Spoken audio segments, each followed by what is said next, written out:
استغفار دراصل 3 چیزوں کے مجموعے کو کہتے ہیں۔ نمبر 1، اللہ سے معافی طلب کرنا،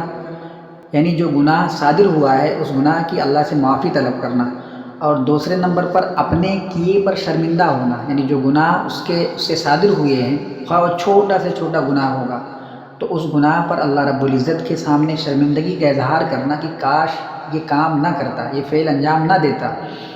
تو یہ شرمندگی کا اظہار کرنا۔ اور تیسرے نمبر پر جو ہے عملاً اس گناہ کو ترک کر دینا، یعنی بدن کے کسی بھی اعضاء سے وہ گناہ صادر ہو رہے تھے، گناہ کبیرہ تھے یا گناہ صغیرہ تھے، اس سے مطلب نہیں ہے۔ اگر جسم کے کسی بھی اعضاء سے وہ گناہ صادر ہو رہے تھے تو اللہ رب العزت کے سامنے معافی مانگ کر اس گناہ پر شرمندگی کا اظہار کر کے عملاً،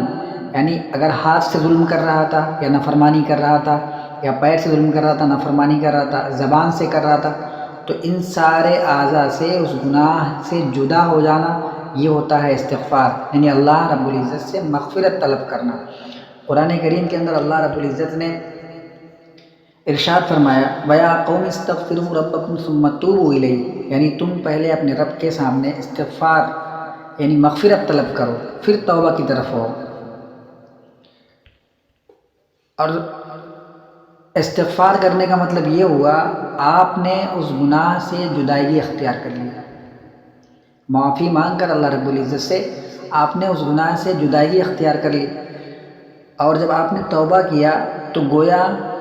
اس گناہ سے جدائی اختیار کر کے آپ نیکی کی طرف پلٹ گئے، یعنی الرجوع الی الطاعہ توبہ کو کہتے ہیں۔ نیکی کی طرف پلٹ جانا یہ ہے توبہ، گناہ سے جدا ہو جانا یہ صرف استغفار ہے، اور گناہ سے جدا ہو کر نیکی کی طرف پلٹ جانا یہ ہوتی ہے توبہ۔ ہم نے پوری زندگی کے اندر جو توبہ کے نام پر کیا، جو ہم کرتے ہیں کہ ہم نے توبہ کر لیا اس گناہ سے، فلاں گناہ سے ہم نے، ہماری اس عادت سے، ہمارے اس معصیت کاری سے ہم نے توبہ کر لیا، دراصل وہ صرف استغفار ہوتا ہے، وہ توبہ کا دروازہ ہوتا ہے۔ ہم صرف دروازے پر کھڑے ہو کر کے اللہ رب العزت سے مغفرت طلب کرتے ہیں۔ توبہ اس چیز کا نام نہیں ہے، توبہ آئندہ نہ کرنے کا عزم ہو اور نیکی کی طرف پلٹ جانا۔ اگر وہ نماز نہیں پڑھ رہا تھا تو اس نے استغفار کیا، گویا ان نمازوں کی معافی مانگی جو اس نے نہیں پڑھی، اب اس پر یہ لازم ہے اور فرض اور واجب ہو جائے گا